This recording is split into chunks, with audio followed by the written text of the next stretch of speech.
Hey everyone, my name is Sonia Gordillo. I am one of the pre-health advisors in the College of Arts and Sciences Advising in Tykeson Hall.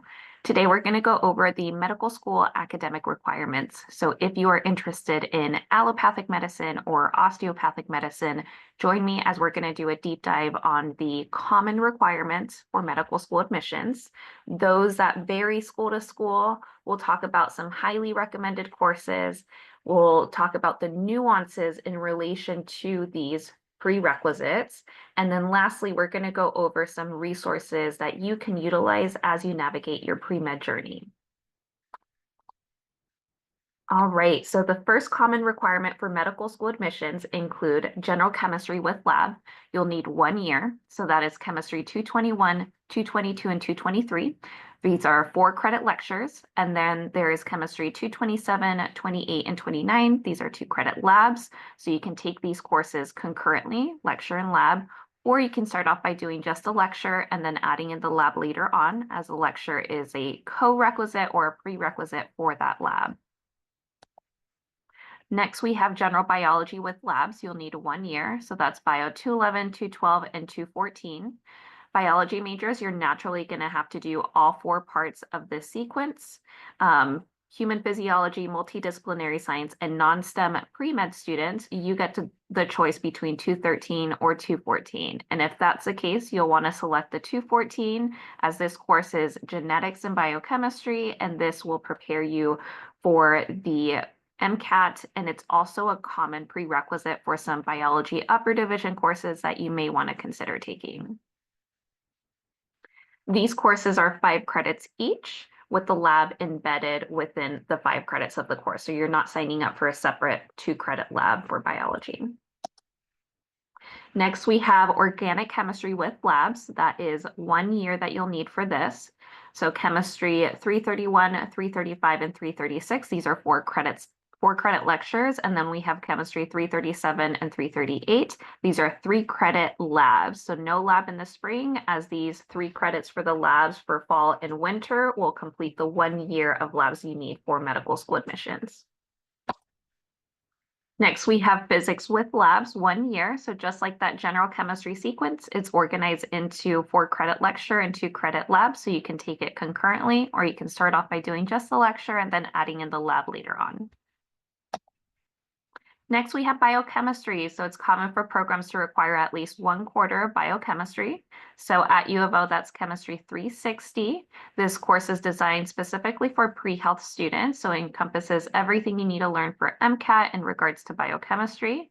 Biochem majors, you're naturally going to pivot to do that 400 level biochemistry sequence. And in completing that, that will complete the medical school admissions requirement for biochem and cover all of what you need for MCAT prep. And then the last requirements here is the math requirement for medical school. Not that these are common requirements for medical school, it actually varies quite substantially, but these are the 2 courses that we recommend you take so that when you are ready to apply to medical school, you're able to cast a wide net. So we recommend that you take statistics, that can be Stats 243Z, or Psychology 302, that's an advanced stats course, or Math 425, that's also an advanced math stats course. The other course that we highly recommend you take would be Calculus 1, so 1 quarter of that, Math 251. And so in completing these 2 courses, you're going to be able to cast a wide net. With that being said, there could be some programs that may require Calculus 2. Very rare that a program would require Calculus 2, but if you're unsure whether or not to add that to your graduation plan, I would recommend doing a little bit of research on some programs to see if it's coming up. And that can help you make a more informed decision there. But pretty rare that a program would require Calculus 2. Okay, so requirements that vary. So we talked about the calculus piece here. The next requirement that varies school to school would be molecular genetics, Bio 320. So some programs want you to take an advanced genetics course. So again, you could be exploring some programs to see if it's coming up, or you can see if there is a way for you to double dip this course with your major requirements. So that way you're seamlessly adding it to your graduation plan. So talk to your advisor about that.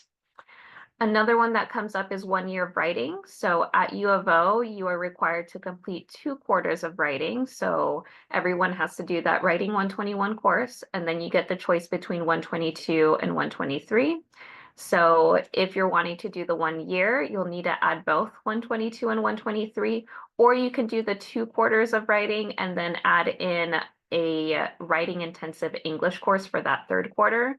And so that could be like comparative world literature. That is a writing intensive English course. It also double dips as an arts and letters. So that way you are still taking something that counts towards core education requirements that you need rather than adding an additional writing composition course that would count as an elective class. So some strategies around that. Talk to your advisor about how to complete the 1 year if you're interested in doing that. Clark Honors College students, you're naturally going to complete 1 year of writing with that lower division Clark Honors College requirements that you have to complete. Highly recommended courses. So psychology and sociology are highly recommended for MCAT prep because there is a social science section on the MCAT. So you can choose to do all of these highly recommended social sciences or some of them or none of them. Sometimes it depends on how much room you have in your graduation plan. There are many great resources for MCAT prep. So if you're not able to add these to your graduation plan, then you can simply rely on those MCAT prep materials. I do recommend taking at least one behavioral science course like Psychology 202. That one double dips with your social science core ed. But there are very few programs that require a behavioral science course, so it's good to have at least one completed throughout your time here at U of O. Next, we have some highly recommended science courses, so anatomy and physiology, microbiology, and cell biology. So these are highly recommended, not because they're part of the MCAT, but because they're part of medical school curriculum. And so in taking these courses in your undergrad, then that can help you in that transition between undergrad and medical school. So if it fits into your graduation plan or if it's already required by as part of your major requirements, great. If not, that is okay. It's not going to impact your ability to matriculate into medical programs. So, I'm just putting these out there as a recommendation if you would like to consider these. Anatomy and physiology, not part of the MCAT.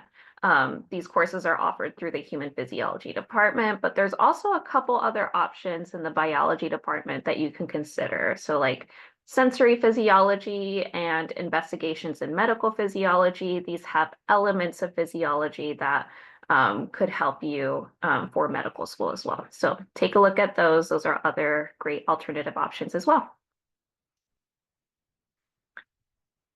Okay, so nuances for these prerequisites. So all of these prerequisite courses are required to be C or better, as most programs have that specific requirement. So we recommend that you retake a course for that C or better if it's a prerequisite for medical school admissions. In addition to that, they're required to be graded. So pass, no pass is not accepted. So this is not to say that you can't utilize the pass, no pass option here at U of O. It's just to say that if you do utilize it, you'll need to retake it for that letter grade. Next, we have AP IB credit. We do get a lot of questions about this. And when it comes to medical school admissions requirement, I would say that yes, most programs will accept AP IB credit, though there are some programs in which they completely don't accept AP credit, or maybe they don't accept AP credit for certain sequences like the biology AP credit. It kind of varies for those programs that don't accept it. But for the most part, they will accept it. If you're unsure whether or not you want to retake your AP IB credit, I would recommend thinking about your level of understanding of that content. So for general chemistry, like if you received AP credit for general chemistry, you're going to have to take upper division chemistry, organic chemistry, and biochem. Do you feel ready to be successful in those sequences moving forward with having that AP IB credit? If not, that could be a sign for you to consider retaking it so that you can move successfully throughout those sequences. Similarly, you're going to be tested on this content for the MCAT. So do you feel ready for the types of questions you're going to be tested on with that AP/IB experience that you had?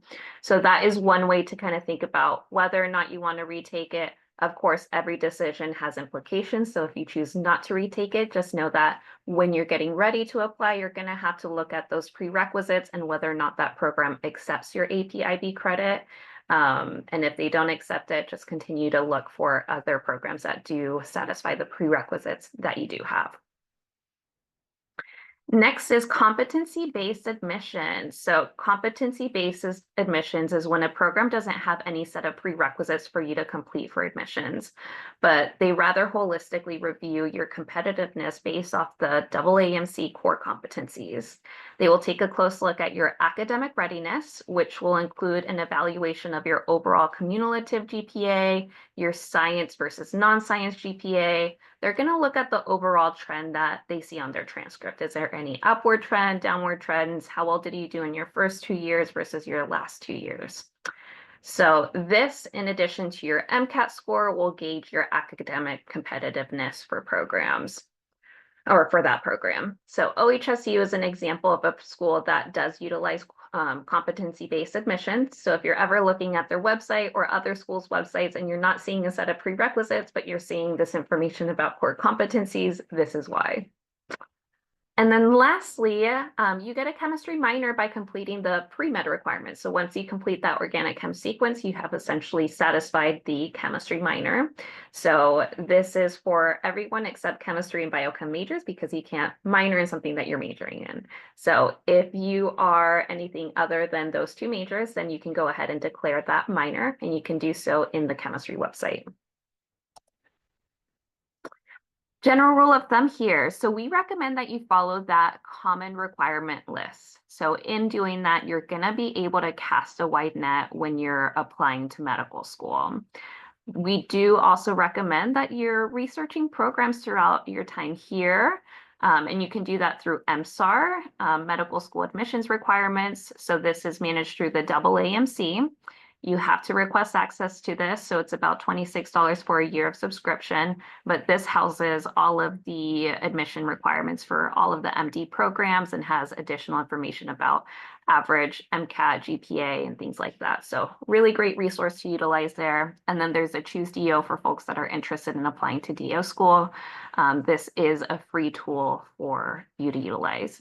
So do recommend that you're exploring programs throughout your time. This can also help decide whether or not you want to take some of those requirements that vary courses, so like calculus and molecular genetics, the Calc 2, I mean, or whether or not you want to add in some of those highly recommended courses. So this is your general rule of thumb here. Credit conversion. So if you are looking at a program's website, particularly the prerequisites for that program, many schools are on the semester system, so you may need to do a little bit of some credit conversion. So anytime a school says they require 1 semester of something, that is essentially 2 quarters. And then anytime they say they want 2 semesters of something, that is 3 quarters or a year. If they have the language on their website by credit amount, you'll need to do some math. So quarter to semester, divide quarter credit by 1.5, semester to quarter, you multiply semester credit by 1.5. So we have a couple examples here. One example is a school wants 9 semester credits of writing. You have taken writing 121 and 122, 8 credits. That is 5.3 semester credits if you do the math there. So you need to add 1 more 4-credit writing course so that you can get to that 9 semester credit mark.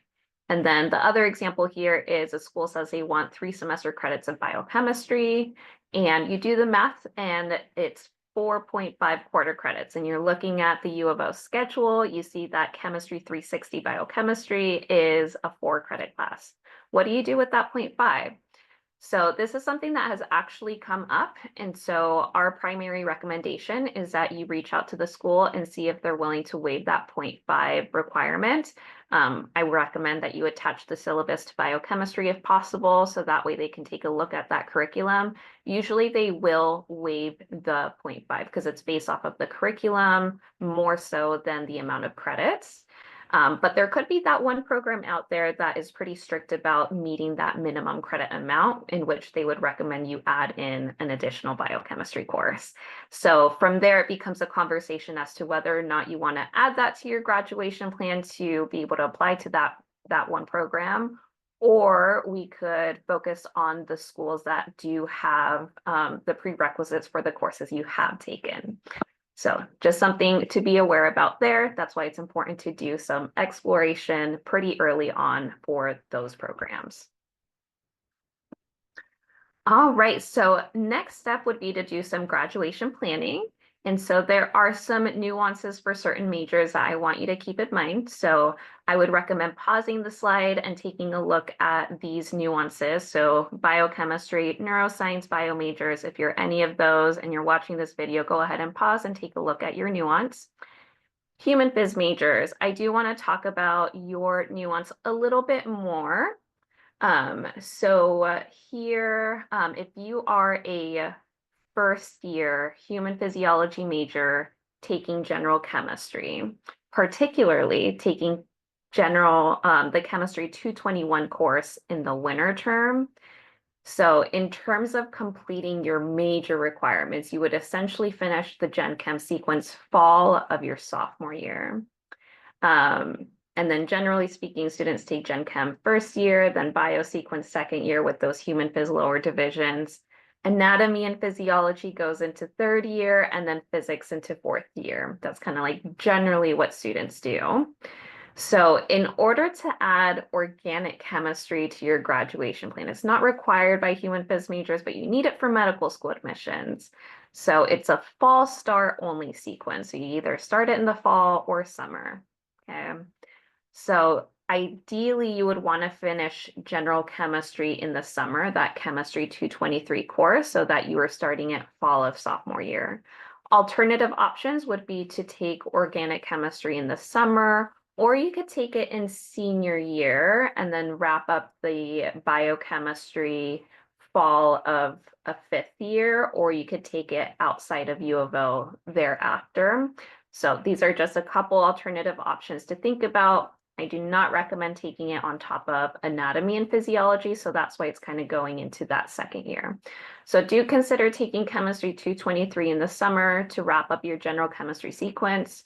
We offer that online through U of O in the summer, or we could take a look at community colleges near home so that you can take it there and then transfer it to U of O at the end of summer so that you can sign up for organic chemistry.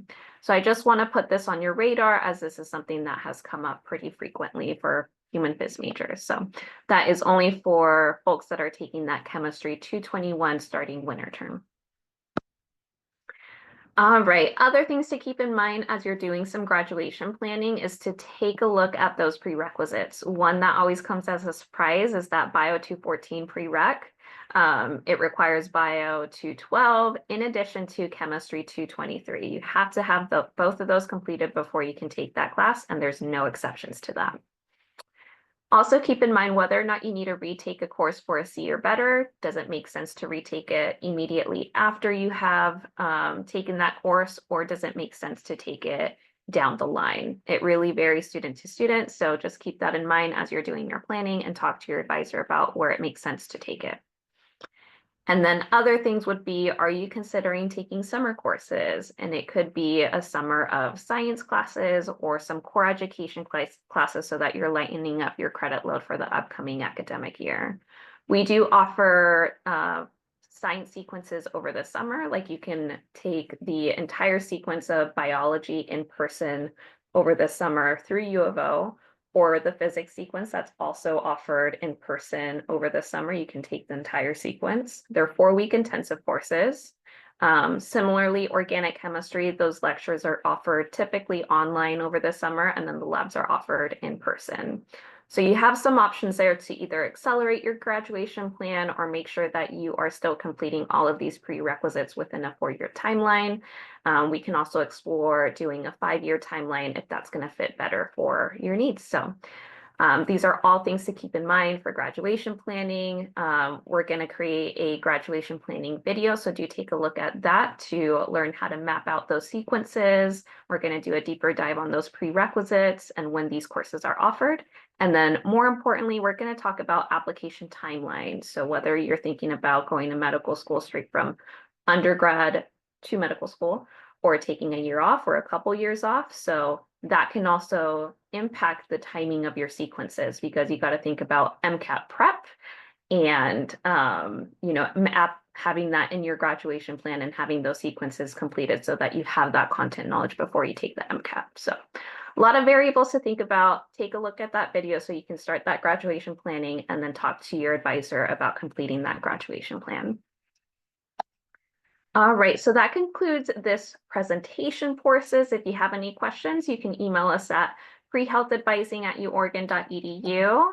And then lastly, I do want to take a look at some resources that you can utilize as you navigate your pre-med journey. So first and foremost, our website here, if you go to the plan section, it's going to have all of this academic information there for you. So if you take a look at the MD or DO 4-year overview, it's going to have some general information there, and then there are the common requirements. And there's a sample for your plan. So this could be a really good resource for you as you're kind of planning out your graduation plan. So do take a look at that. Everybody's graduation plan looks a little bit different. So that's why it's important to talk to your advisor about what's going to make sense for you and what's going to set you up for success. Next, I would recommend checking out the AAMC. So if you go to their website, type in newsletter, you can sign up for their newsletter. This is very important, as that way you're going to get updated information about MCAT, any webinars that are happening, or any virtual medical school fairs. So do subscribe to the AAMC. You can also create an account. And then lastly, we have our Canvas page. So if you don't already have access to it, you can request access on the homepage of our website here. And then that gives you access to information that we post about on and off campus opportunities. So that is in the announcement section. And then if we go down to the modules, all of these are organized into the different pre-health pathways. So down to medicine here. Looks like I missed it. There it is. So medicine and then plan. There is a PDF format of that 4-year overview if you want to download that and save it on your desktop. And then a couple really important documents here. So this template can help you organize the different programs that you're exploring. So organization is going to be key. There's a lot of nuances in regards to academic admissions requirements and other requirements that you need to satisfy. So do download this Excel sheet so that when you are exploring programs, you can have it in one place. Another one that you'll want to download is this activities journal. So this can help track your extracurricular experiences, whether it's volunteer, work, or other. And it also gives you some space here to reflect on those experiences. So this is a super important part of the process, is that you're thinking about the observations that you have in these spaces, so that when you're getting ready to apply, writing your personal statements, those secondary essays, and getting ready for interviews, you have notes that you can go back to remember experiences that happen within those places, and that can help with that writing and preparing. So do download this activities journal as well. All right, and that concludes this video. If you have any questions, feel free to email us at prehealthadvising@uoregon.edu, and thank you so much for listening.